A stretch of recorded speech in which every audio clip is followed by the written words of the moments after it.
Oh, hey everybody, how you live isn't live streaming a trip? It's really kind of fun. I noticed here while we were listening to the music and getting all jazzed up, we already have a heart on Facebook. Somebody clicked the heart, haven't even said a word. I just hope it's not all downhill from here.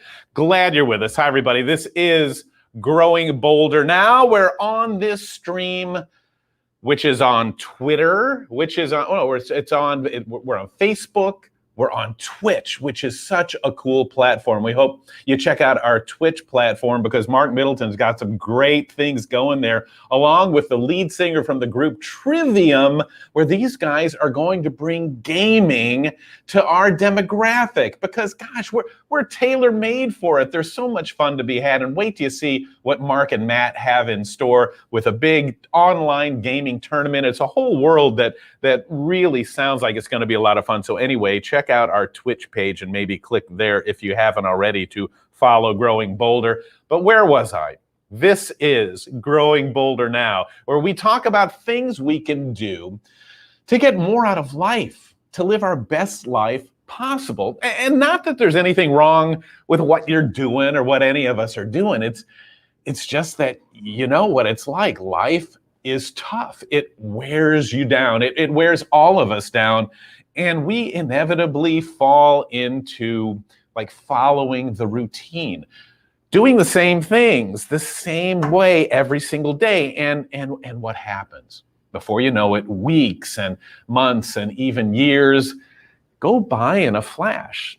So how do we stop that from happening? Well, we have to live lives of intent. You know what I mean by that? To actually think about each day, to live with passion and purpose and a whole lot of gratitude. We need to plan. We need to be aware. And you know, we can't do it by ourselves.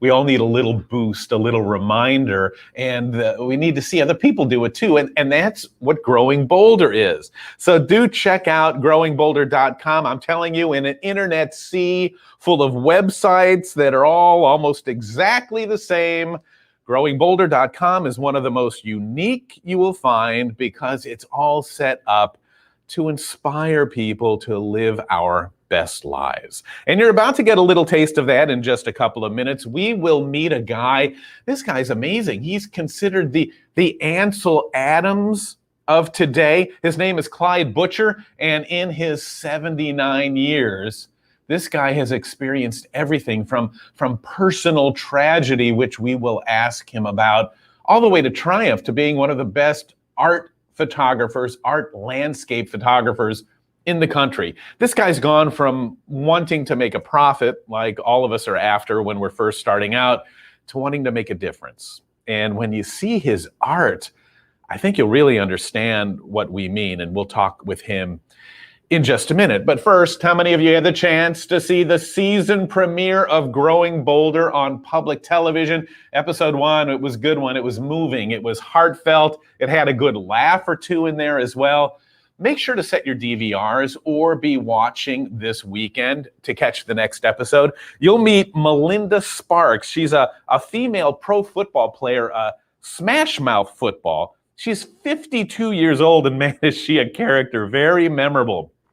Another story that you'll see is Taylor Lockwood, who's known far and wide as the Mushroom Man. And he will be talking about his unlikely career as one of the top mushroom photographers in the world, and certainly the most fun. And you'll see a story on a guy who traded his house for an Airstream. Had you ever thought about that? He's proof that you can choose to combine your career with your interests. In fact, listening to him might convince you that you may want to do it too. So here's a sneak peek excerpt from our story on Charles Dasher. When I tried to sit in an office for a year and a half, I had an ulcer. This was right out of college. I did office work, and I had an ulcer at 22, 23. And as soon as I got out and started following my passion, that health issue went away completely. For Charles Dasher, his passion was being on the water, skipping over the surface of the ocean. And he realized that just doing it once in a while wasn't going to cut it. So I got a degree in psychology, but I always say I majored in windsurfing. The world has such a smaller feeling when you are a member of a tribe like that. It makes the world smaller, friendlier, and that's enjoyable. Once I got past that social norm of this is what I was supposed to do and got on this is what I want to do, it's all been about envisioning what's next.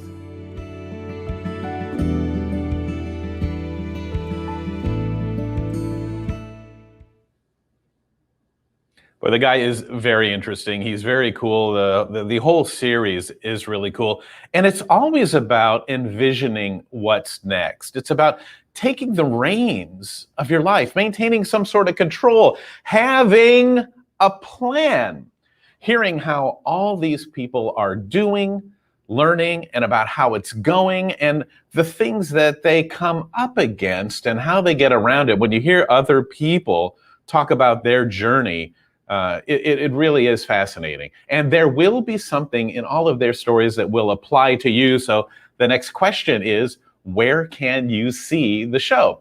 You can watch Growing Bolder in Orlando on WUCF-TV. In fact, starting at 9 a.m. tomorrow, you get episode 1 and 2 back to back. So make sure to check that out. In Fort Myers and Naples, you can watch on WGCU.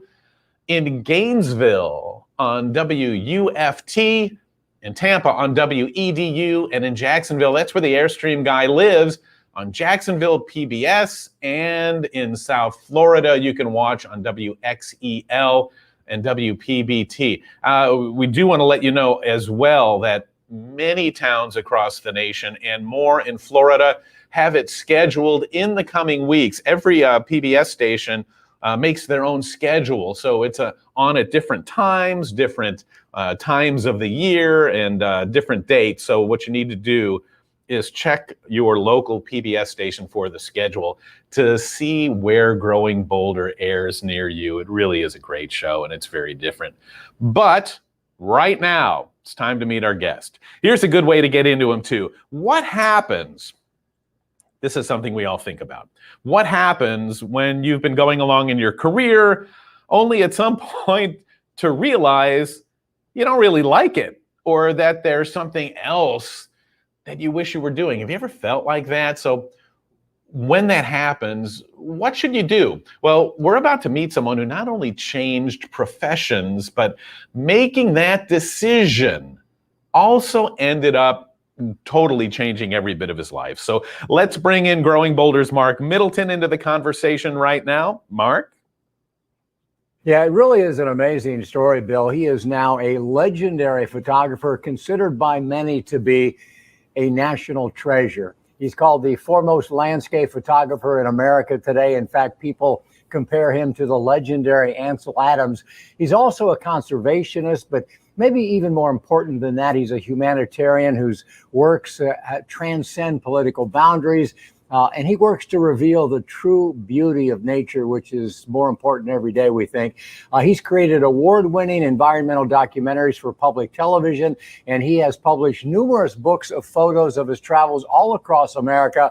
We are beyond excited to have a chance to visit with the great Clyde Butcher. Clyde, how you doing today? Oh, pretty good. It's a beautiful day here in Florida.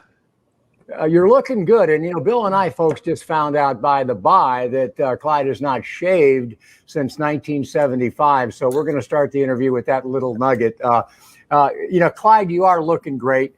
Obviously not as good as a Clyde Butcher photographer or photograph. But, you know, obviously not a lot of artists will tell you that their main goal, their main purpose is to teach awareness, to create people in people the awareness of what's around us. Where does that desire come from in you? Well, you know, being an architectural major, one of the things that my wife's family did is they vacationed in Yosemite. And when I was a sophomore, I was up there visiting Nikki with her family, and I saw Ansel Adams' work. And I said, I wonder why would you photograph these trees unless the trees were for sale? And, that's what photographers do. They photograph stuff to sell, cars, that sort of thing.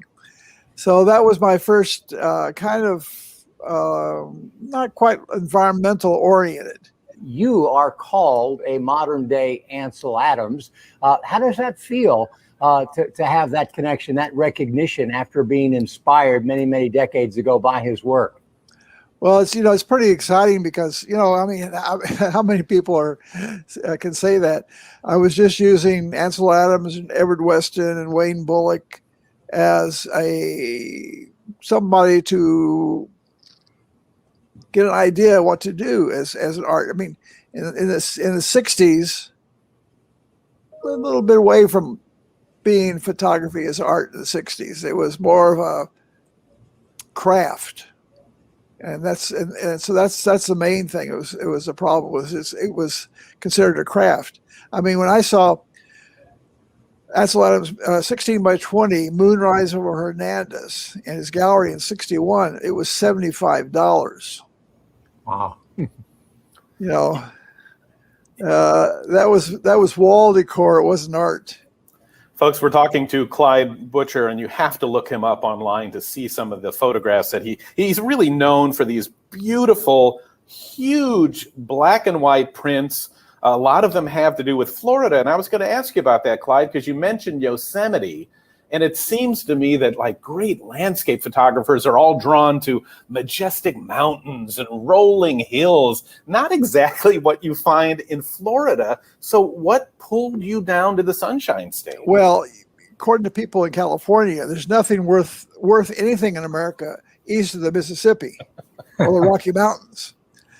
And when I came to Florida for the sailing, I did not come for the photography. It took me basically at least 3 years to see anything here to photograph. And it took me the fourth year to really start understanding the ecosystem of Florida. The problem with photographing in Florida, you have to get out of your car and get in the water. You got to play with the gators and the snakes, and you have to become one with the scene. And not many people wanted to do that. More than a photographer, obviously a photographer, but he truly is a fine artist. And Clyde, we want to talk more about your art, but if it's okay, I think we got a couple of personal questions. And let's start with your wife, Nikki, because we were just fortunate enough to meet Nikki online here before we interviewed you. And I know she's been by your side for more than 60 years. Hard to believe. Can you explain how important that relationship is? I don't think I could do this without her. She's an integral part of what I do. And it's like you got to take both of us to make one person, I think. She's kind of the heart and soul of this, I mean, she's stuck with me through all kinds of really interesting experiences through life. So interesting, because what you do, I mean, everybody would do it if it was easy. It's not easy. No. There is a lot to it, more than meets the eye. And really, the path you've chosen has been difficult in every respect. That's one thing that Mark and I find we all share in common, is that life hits us with surprises, with illnesses, with heartbreak and loss. And it means everything to us, Clyde, to hear how people deal with theirs. Can you tell us about, losing your son, and mostly through that, how you found a way to move forward? People don't expect that to happen. I mean, you don't expect to lose your son when he's 17 years old. I think it was about midnight when the police came to our door and knocked on the door and told what happened. It took me a while to tell. Nikki was asleep, and it took me a while to tell her. And then, that was just really. We both had a really rough time. So I was contemplating it about 6 months before Ted was killed. I was contemplating the concept. And then when that happened, and I said, I think I think I know what I have to do is I have to go back to black and white. So when I got home, we had one of those big bread trucks for the taken to the art shows. I filled it up 3 times with all my stuff, art, my color photographs, frames, glass, and took it to the dump and watched the machine run over it all. And I went out to the Everglades and started photographing. And I think being out there, waiting for hours for the sun to be right or the clouds to be right, and no sounds around, nobody around, it was really healing. It's great to learn how your art, helped you heal. And I know that you had another major life challenge in that you suffered a stroke a few years back. And in a very real way, it's your passion for your art that kept you moving forward. Isn't that true? Well, I tell you, that's if anybody gets a stroke, well, if you get a really bad one, you don't have to worry about anything because you'd be dead. But mine was just a blood clot. So my right side, I was in the hospital 5 weeks. 3 months after I was out of the hospital, I bought a walker with wheels on it. And I had gone to a digital camera because that's a little lighter than the 8x10. So I'm taking that walker out. And I said, I'm going to get out there because, this is what I do. Is I explain nature to people. That's what I do. That's what I've always done. I mean, it took a little while. I got to the point where I could lift the walker over some logs. I could, and after a while I got it into the water with it, salt water, up to the seat because I would take my tripod out on the walker and set up, and then it's really kind of neat though. You can have a nice little place to sit out in the middle of the swamp. It's kind of neat. And so that was really inspiring. And I think I've done I think I've been doing some really, really good work with the digital camera. So now I'm shooting almost like I did before. So it's pretty exciting to keep growing and learning new techniques. Even though I'm almost 79 years old, you think, well, you can just keep doing what you're doing. I said, no, I'm doing new stuff. I'm not going to stuck around doing it. I want to keep going. I want to keep inventing and innovating what I do. And I think this is going to be, because it's really a lot easier carrying that out in the swamp with a walker than the large format.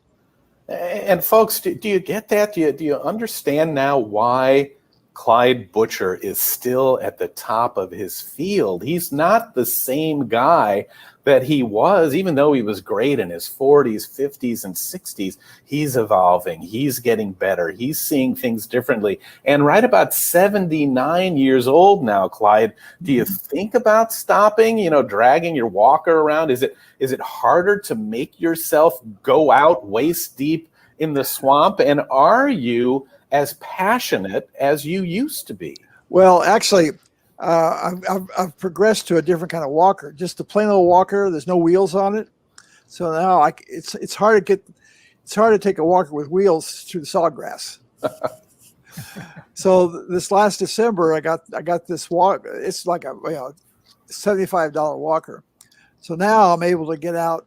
I was out up to almost my waist in water.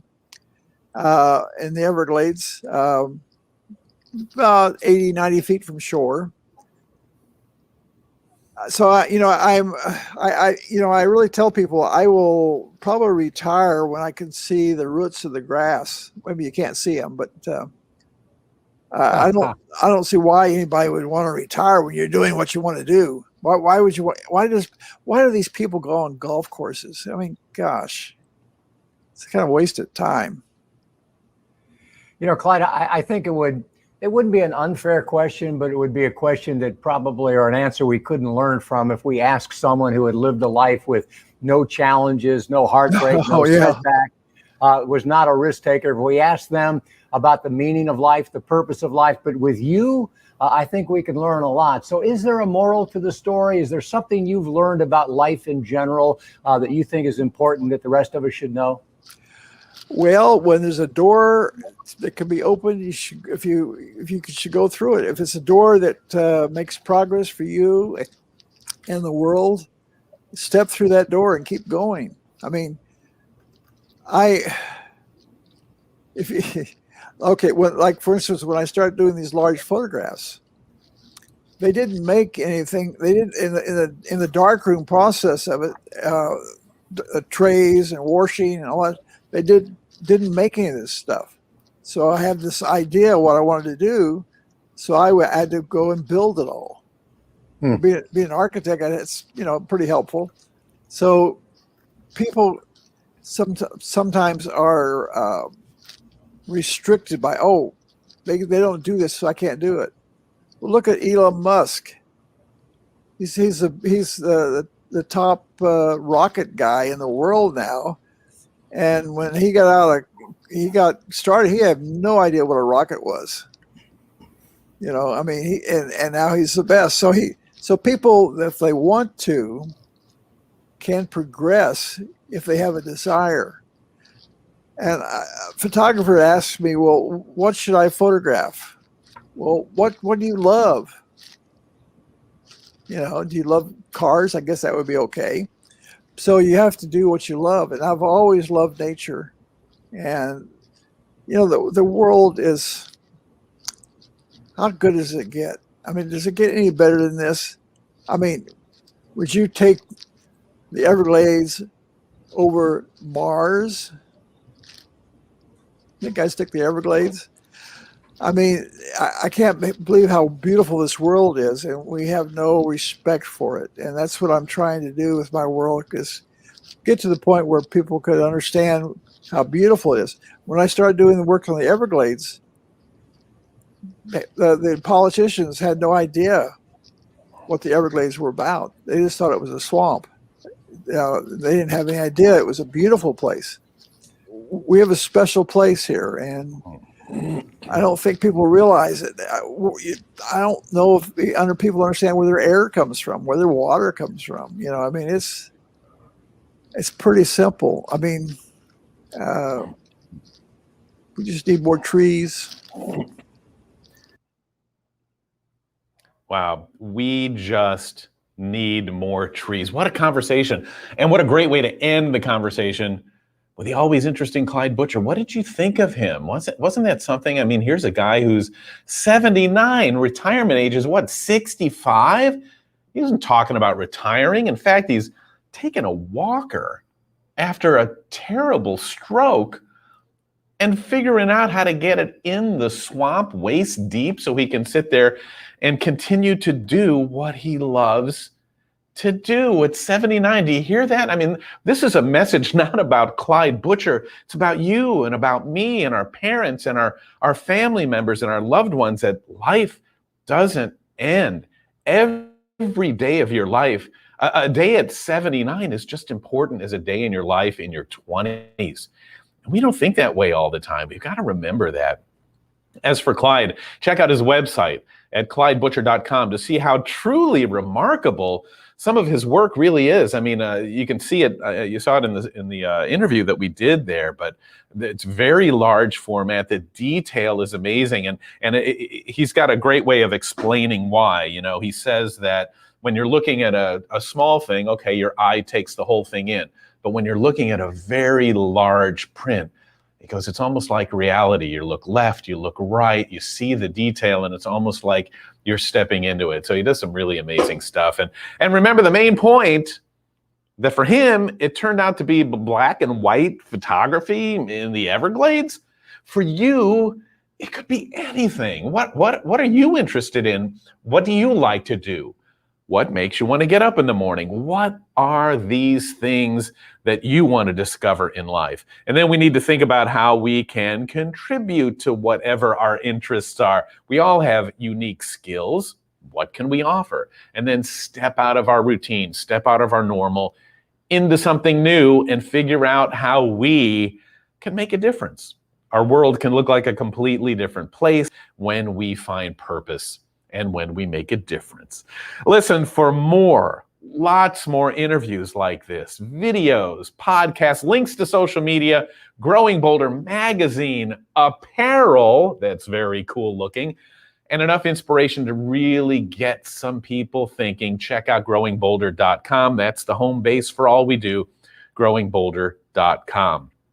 So let's take a look at some of the comments that we're getting so far on social media. This is really fun. We so appreciate everybody who's here. Patricia Bishop is a name that we see every single week, and we've really gotten to admire her. She's from Stafford, Texas, and she gets it. You know, it's almost like the Growing Bolder family. People are drawn to it. You know, it's all like-minded people who are curious about getting more out of life, wanting more out of life. She saw me dancing at the beginning. Oh my gosh, was that on?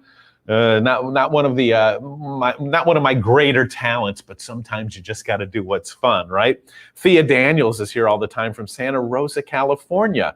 Growing Bolder goes everywhere. We all share similar interest and a passion for life. Isn't that cool to hang out with people that encourage you to do more? David Moran, my friend David is here, says good morning too. Carlton Johnson liked the line, live with intent. What have we said today that kind of struck a chord with you, that you agree with, or that you've always known, or that you hadn't thought about? Those are the magic moments, right? Joan Ely loves Clyde Butcher, loves his photos. She's watching in Orlando. And Patricia was saying, she made a great comment. She says this, I think if young people would also listen to Growing Bolder, they would greatly benefit from the stories they hear from the guests on the show to make decisions for how they can live a fuller and happier life, and that will extend to their futures. And folks, we agree completely. We say that all the time. You know, Growing Bolder is not necessarily, it's not really at all for people like Clyde Butcher who are already 79. It's for people who are 20, 30, and 40. It's a powerful message that, yeah, you can follow your passion. You can make the choices that enhance your life. And yeah, you've got a lot of life left to live. Make the choices that benefit you. Don't get caught in the routine. So great point from Patricia.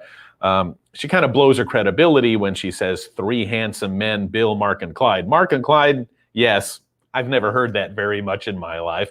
Norma Coleman was touched by Clyde's talking about his son. You know, his son at 17 was hit and killed by a drunk driver. And he said it almost destroyed his marriage. It nearly destroyed his life. And it did make him make a major turn in his career that, you know, his son's legacy meant something. It stood for something. We'll all have setbacks in life. They just happen. It's how we react to them and move forward that not only benefit us, but they help people that are in our world and love us as well.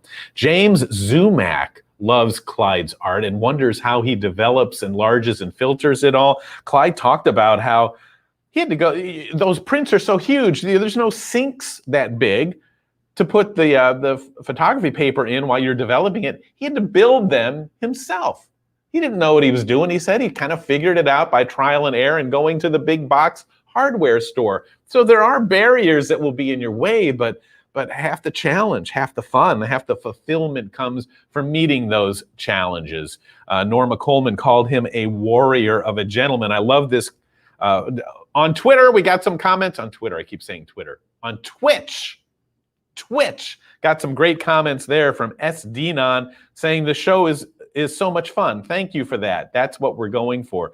Rita Hainberry watching the show as well, enjoyed it as well. Sue Shoemaker enjoys the energy here.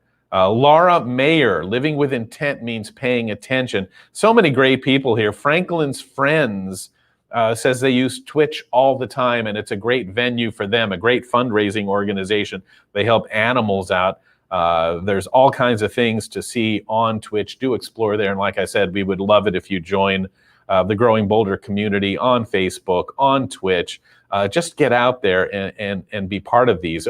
We've got somebody watching from Brazil as well. So it's a great way to connect. Ashley Hafey, who's Matt Hafey's wife, and she is such an integral part of our team. She's helped us take our magazine and just bring it to life with incredible graphic design, with human heart, and she's done so much to push us forward as well. She comments, why would you want to retire when you love what you're doing? She loves that mindset, because when you love what you're doing does not feel like work. So listen, the social streaming that we do is awesome, because it gives us a chance to connect, to hear what people think and what people feel. Means a lot to us, and we greatly appreciate you taking the time out of your day to join us, to listen, to watch. And we do hope you go to growingbolder.com, join up there where you'll get the Bold Start and a meme emailed to you each and every morning. You can see the magazine in digital form, every single issue, and so much more benefits. And it doesn't cost anything to join growingbolder.com. Check it out. I think you'll really like it. So listen, we want to thank you. We want to thank you for being with us, being interested.